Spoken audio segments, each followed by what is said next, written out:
ഇന്നലെ രാത്രി മുതൽ പെയ്തുകൊണ്ടിരിക്കുന്ന മഴയിൽ നനഞ്ഞു നിൽക്കുന്ന നമ്മുടെ സൊസൈറ്റിയിലെ ദൃശ്യങ്ങളാണ് നിങ്ങളെ കണ്ടുകൊണ്ടിരിക്കുന്നത്. ഞാൻ രജിൽ രാജി ഫ്രം ആർജെ മീഡിയ.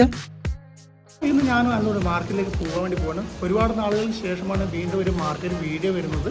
അണ്ടർഗ്രൗണ്ട് പാർക്കിങ്ങിൽ നിർത്തിയിട്ട് നമ്മളെ സ്വന്തം ക്രെറ്റയെടുത്ത് ആനന്ദ് വരുമ്പോൾ അവൻ്റെ മുഖത്ത് ആ സന്തോഷം കാണുമ്പോൾ ഇന്നത്തെ ഈ അവധി ദിവസം അതുപോലെ സന്തോഷത്തിൻ്റെതാവുമെന്ന പ്രതീക്ഷയോടെയാണ് ഈ യാത്ര നമ്മൾ തുടങ്ങുന്നത്.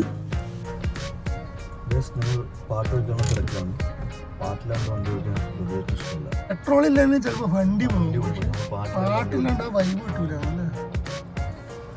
സംഗീതത്തിൻ്റെ അകമ്പടിയോടെ വാഹനവുമായും റോഡിലേക്ക് ഇറങ്ങിയ നമ്മൾ കണ്ടത് ആളൊഴിഞ്ഞ തിക്കും തിരക്കും ഒന്നുമില്ലാത്ത ബഹളങ്ങളില്ലാത്ത വാഹനങ്ങളില്ലാത്ത ഒരു വിശാലമായ ഒരു റോഡാണ്. പൊതുവെ ഇത്തരം ദൃശ്യങ്ങൾ ഇവിടെ കാണാൻ കഴിയാറില്ല. കാരണം എന്നും ആളും ബഹളവും പശുക്കളൊക്കെ ആയിട്ടുള്ള ഒരു തിക്കും തിരക്കും നിറഞ്ഞൊരു റോഡാണ് എന്നും ഇവിടെ നമുക്ക് കാണാൻ കഴിയാറ്. ഇന്നൊരു ഭാരത ബന്ദ് എന്ന ഫീൽ തരുന്ന രീതിയിലാണ് വാഹനങ്ങളൊന്നും ഇല്ലാത്തതുകൊണ്ട് എനിക്ക് തോന്നിയത്. സോ ഈ യാത്ര നമ്മുടെ രാധൻപൂർ റോഡിലൂടെ മേസാന എന്ന സിറ്റിക്കുള്ളിലൂടെയാണ് നമ്മൾ പോയിക്കൊണ്ടിരിക്കുന്നത്. നേരത്തെ പറഞ്ഞതുപോലെ നമ്മൾ പോകുന്നത് നമ്മുടെ സബ്ജി മാർക്കറ്റിലേക്കാണ്.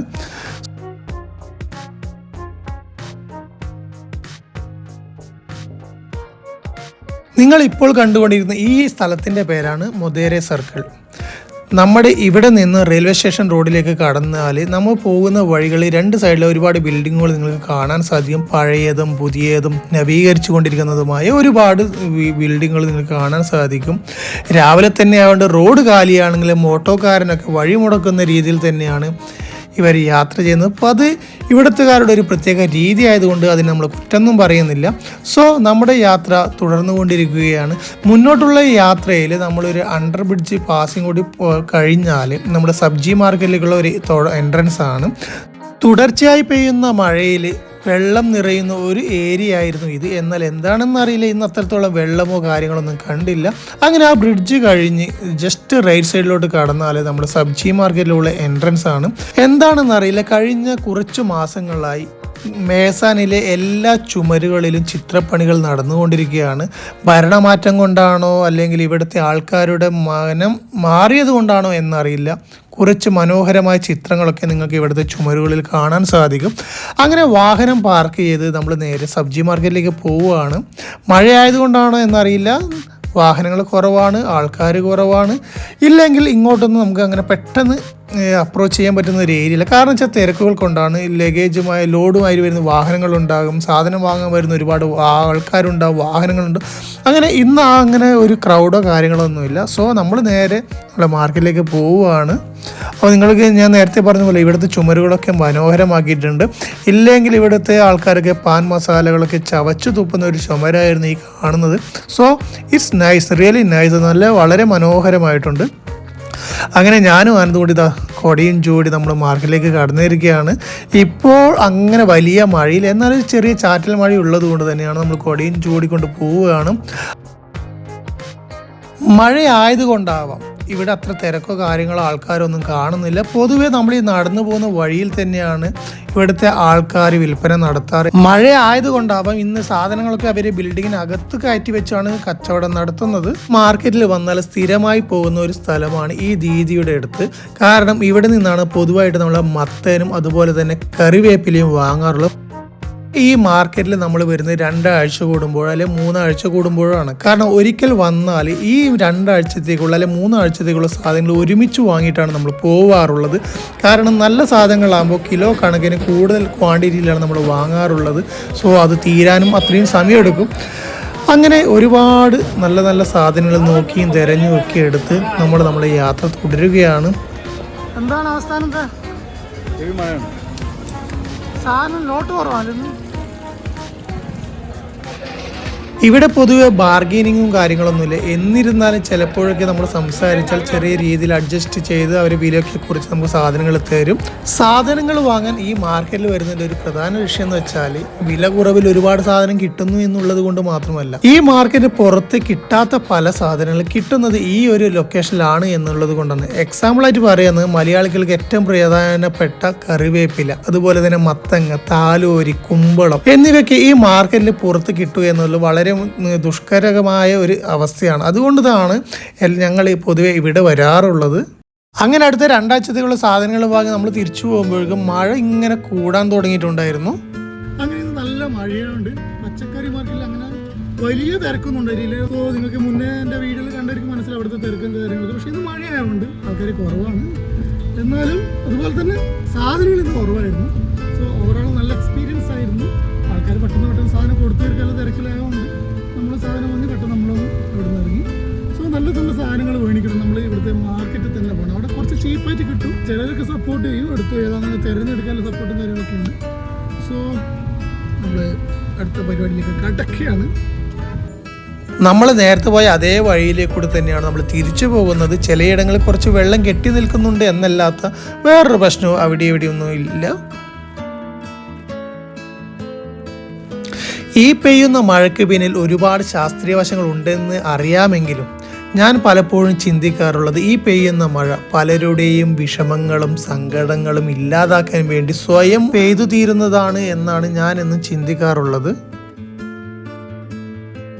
നാടും നഗരവും ഈ മഴയിൽ കുളിരണിയുമ്പോൾ പലർക്കും പല രീതിയിലുള്ള അവസ്ഥകളാണ് ഉണ്ടാകുന്നത്.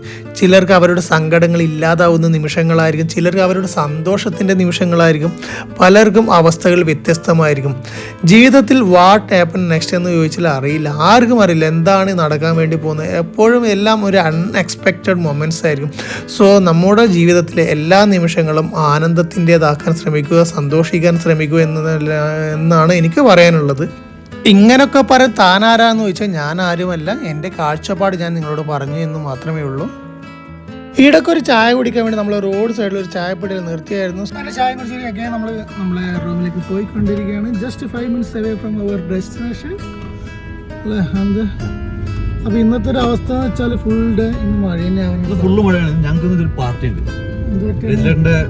രണ്ടാമത്തെ കല്യാണം അതിന്റെ പാർട്ടി വിളിച്ചിട്ടുണ്ട് എല്ലാവരും. എന്താ പരിപാടി? എന്നിട്ട് ഉച്ചക്ക് ബിരിയാണി. എന്ത് ബിരിയാണിയാ? കോഴി ബിരിയാണി. കോഴി ബിരിയാണി 3.5 കിലോ കോഴി ബിരിയാണി. അപ്പോൾ ബിരിയാണിയാണ് ഉച്ചക്ക് നമ്മുടെ സ്പെഷ്യൽ. പിന്നെ വൈകുന്നേരം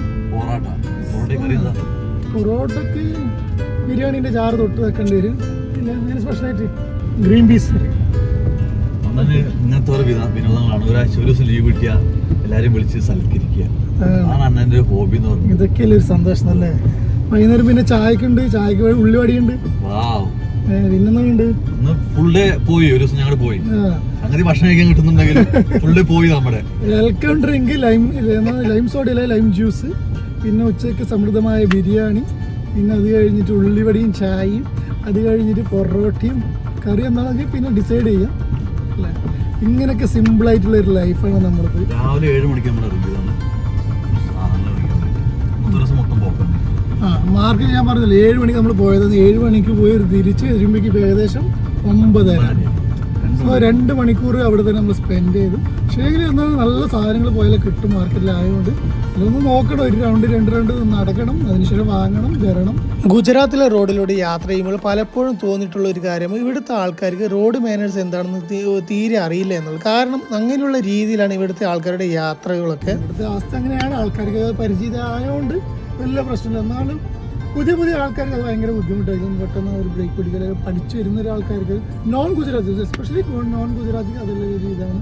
ചിലപ്പോൾ തെരുവ് വിളിക്കണം എന്നൊക്കെ തോന്നും. വിളിച്ചിട്ട് ഒരു കാര്യമില്ലാത്തതുകൊണ്ട് പിന്നെ മുന്നോട്ടുള്ള യാത്രയിൽ ഇടയ്ക്ക് എവിടെയോ ആണ് നമ്മൾ ഈ മഹീന്ദ്രയുടെ XUV 700 എന്ന വണ്ടി കണ്ടത്. അതും ബ്ലാക്ക് കളർ വണ്ടി. ഇങ്ങനെയുള്ള മഴയത്ത് ഇത്തരം ബ്ലാക്ക് കളർ വണ്ടിയാണ് ഒരു പ്രത്യേക ചന്തമാണ്. ബ്ലാക്ക് കളർ വണ്ടികൾ നമ്മൾ കൃത്യമായ രീതിയിൽ പരിപാലിച്ചാൽ മാത്രം അതിൻ്റെ ആ ഭംഗി നമുക്ക് ആസ്വദിക്കാൻ കഴിയും. ഈ മഴയത്തൊക്കെ അത് നല്ല രീതിയിൽ കുളിച്ച് കുട്ടപ്പനെ വെക്കുന്നതാണ്. എൻ്റെ പൊന്നോ എന്ന് പറയുന്നൊരവസ്ഥയാണ്.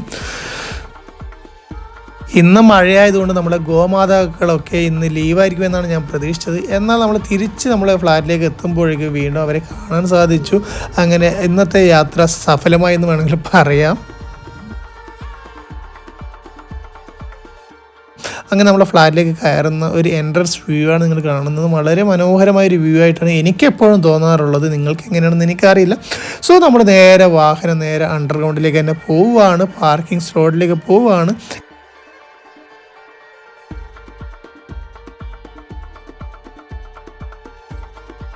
ഇവിടുത്തെ ബിൽഡിങ്ങിൻ്റെ ഒക്കെ ഒരു കൺസ്ട്രക്ഷൻ നോക്കിയാൽ ഒരു കൃത്യമായൊരു പ്ലാനിങ് ഇല്ലാതെ ഉണ്ടാക്കിയ ഒരു ബിൽഡിംഗ് ആയിട്ടാണ് എനിക്ക് തോന്നുന്നത്. കാരണം ഒരുപാട് സ്പേസ് ഉണ്ടല്ലോ, അവിടെയൊന്നും വാഹനങ്ങൾ പാർക്ക് ചെയ്യാൻ പറ്റാത്ത ഒരവസ്ഥ. കാരണം തൂണുകൾക്കുള്ള ഇടയിലുള്ള ഗ്യാപ്പ് കൃത്യമായ രീതിയിൽ മെയിൻറ്റെയിൻ ചെയ്യുന്നില്ല, അനാവശ്യമായ ഒരുപാട് പില്ലറുകൾ. സോ അണ്ടർഗ്രൗണ്ട് പാർക്കിംഗ് ഒരു ദുഷ്കരമായ ഒരു അവസ്ഥയാണ്. റൂമിൽ ചെന്ന് ബിരിയാണിക്കുള്ള ഗ്രേവി തയ്യാറാക്കുന്നതിനിടയിൽ തന്നെ ആനന്ദും ജ്യോതിയും നിതിനും ശ്രീദേവിയും ജയദീപട്ടനും ചേച്ചി എല്ലാവരും നമ്മൾ റൂമിലെത്തിയിരുന്നു. അങ്ങനെ ചേച്ചിയുടെ സഹായത്തോടെ ബിരിയാണി നമ്മളൊന്ന് സൈഡാക്കി സെറ്റാക്കി വെച്ചിട്ടുണ്ട്. അപ്പോഴേക്കും ജയദീപട്ടൻ്റെ നേതൃത്വത്തിൽ നമ്മൾ ഈ പൊറോട്ടക്കുള്ള മാവ് കുഴക്കലും മടിക്കലും പരത്തിലൊക്കെ തുടങ്ങിയിരുന്നു. കുഴച്ച് വെച്ച മാവിനെ പരത്തിയെടുത്ത് കറക്കി അടിക്കുന്ന ജയദീപേട്ടൻ്റെ ആ കാര്യക്ഷമത കാണുമ്പോൾ എന്താ ഒരു ഇത് എന്ന് പറയാനാണ് എനിക്ക് തോന്നുന്നത്. കാരണം പുള്ളിക്കാരൻ മുമ്പ് പൊറോട്ടയാക്കിയുള്ള പരിചയമുള്ളത് കൊണ്ടും കഴിക്കാനുള്ള ആഗ്രഹമുള്ളത് കൊണ്ടും എന്താണെന്നറിയില്ല, ഉള്ളിലൊരു സന്തോഷത്തിൻ്റെ പൂക്കൾ വിരിഞ്ഞുകൊണ്ടിരിക്കുകയായിരുന്നു. അങ്ങനെ അടിച്ചു വെച്ച് പരത്തിയെടുത്ത മാവിനെ നമ്മളെ പൊറോട്ടയ്ക്ക് പരത്താനുള്ളൊരു പാകത്തിൽ ഇങ്ങനെ ചുരുട്ടി എടുത്ത് സംഭവം സെറ്റാക്കി വെച്ചിരിക്കുകയാണ്. അത് കാണുമ്പോൾ തന്നെ എന്തോ ഒരു സന്തോഷം ഉള്ളത്, ഹായ് പൊറോട്ട എന്നുള്ളൊരു ഫീലിംഗ് ആണ് മനസ്സിൽ വന്നത്. കാരണം നമ്മുടെ ഗുജറാത്തിൽ ഈ പൊറോട്ടയൊക്കെ കിട്ടാൻ ഭയങ്കര ബുദ്ധിമുട്ടാണ്. കേരള പൊറോട്ടയൊക്കെ കിട്ടുന്നത് അത് വളരെ ദുഷ്കരമായ, കാരണം അത് കഴിക്കണം നമുക്ക് അഹമ്മദാബാദിലോട്ട് പോകണം. അതിന് ഇവിടെ നിന്ന് 2 മണിക്കൂർ ട്രാവൽ ചെയ്ത് നമുക്ക് പോകേണ്ടി വരും. സോ ഇത്തരം കാര്യങ്ങളൊക്കെ നമുക്ക് കിട്ടുക എന്ന് പറയുമ്പോൾ ഇതൊരു വല്ലാത്തൊരു സന്തോഷം, ഒരു ഫീലിംഗും തന്നെയാണ്.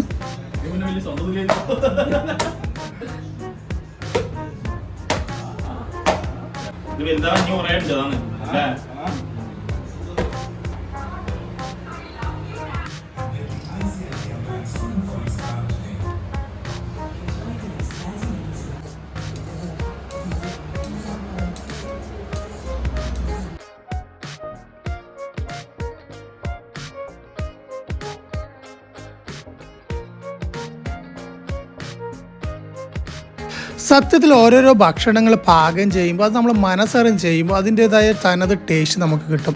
അങ്ങനെ തന്നെ നമ്മൾ ഓരോ ഭക്ഷണം ചെയ്യുമ്പോൾ നമുക്ക് ഫീൽ ചെയ്യേണ്ടത് സന്തോഷത്തോടെ സമാധാനത്തോടെ മറ്റുള്ളവർക്ക് സെർവ് ചെയ്യാൻ വേണ്ടിയാണ് ഉണ്ടാക്കുന്ന ഒരു ബോധം നമുക്കുണ്ടെങ്കിൽ ആ ഉണ്ടാക്കിയ ഭക്ഷണത്തിന് ഒരു പ്രത്യേക ടേസ്റ്റാണ്. ആ ജയദീപേട്ടനാക്കുന്ന ഒരു സ്റ്റൈലൊക്കെ കാണാൻ നല്ല രസമുണ്ട്. ഇങ്ങനെ മുറിച്ച് പൊറോട്ടൊക്കെ ഇങ്ങനെ കുഴച്ചെടുക്കുമ്പോൾ ആ ഒരു ഭംഗിയും കാര്യങ്ങളൊക്കെ ഇറ്റ്സ് റിയലി ഗുഡ്.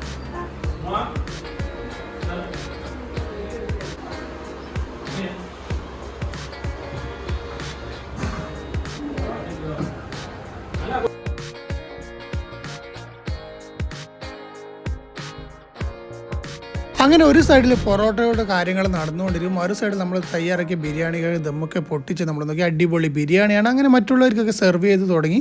അത് കഴിഞ്ഞ് നമ്മളും ആ ഒരു ബിരിയാണിക്ക് കഴിച്ചതിന് ശേഷമാണ് രണ്ടാമത് പൊറോട്ട ചുട്ടെടുക്കാനും അതിൻ്റെ കാര്യങ്ങളിലേക്ക് നമ്മൾ പോകുന്നത്. കാരണം അപ്പോഴേക്ക് ഏകദേശം 3 മണിയെ നല്ല വിശപ്പും കാര്യങ്ങളൊക്കെയാണ്. നമ്മൾ നല്ല ബിരിയാണി ആദ്യം തട്ടി ബിരിയാണി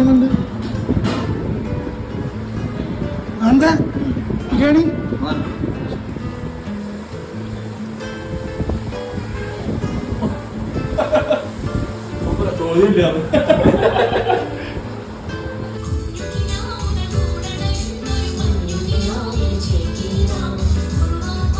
അങ്ങനെ ഭക്ഷണവും കഴിച്ച് ഓരോരുത്തരും ഓരോ മൂലയ്ക്ക് ഇങ്ങനെ റെസ്റ്റ് എടുക്കുകയാണ്. കാരണം അമിതമായ ഭക്ഷണം എല്ലാവരും ഒന്ന് ക്ഷീണിതനാക്കി എന്ന് പറയും. അങ്ങനെ ഭക്ഷണവും കഴിച്ച് കുറച്ച് നേരത്തെ വിശ്രമത്തിന് ശേഷം വീണ്ടും നമ്മൾ പൊറോട്ട മേക്കിങ്ങിലേക്ക് പോവുകയാണ്. സോ ജയദീപേട്ടൻ നല്ല രീതിയിൽ പൊറോട്ട അങ്ങനെ ഒന്ന് പരത്തി തന്നു. ഞാനങ്ങനെ ചുട്ടെടുത്തു. അങ്ങനെ ആ പൊറോട്ട ഉണ്ടാക്കുന്നതിലും അത് ചുട്ടെടുക്കുന്നതിലൊക്കെ ഒരു സ്കില്ല് വേണമെന്നുള്ളതാണ് സത്യം പറഞ്ഞാലും. പൊറോട്ട ഉണ്ടാക്കുന്നവരെ നമ്മൾ ശരിക്കും ഒന്ന് ബഹുമാനിക്കണം എന്നാണ് എൻ്റെ ഇന്നത്തെ ഒരു അഭിപ്രായം. കാരണം അങ്ങനെ നമ്മൾ പൊറോട്ട ഉണ്ടാക്കി അത് നല്ല രീതിയിൽ ചൂടോടുകൂടി ഇങ്ങനെ അടിച്ച് കുഴച്ചെടുക്കുമ്പോൾ ഒരു സുഖമുണ്ടല്ലോ, എൻ്റെ മുന്നേ ഒന്നും പറയാനുള്ളൂ.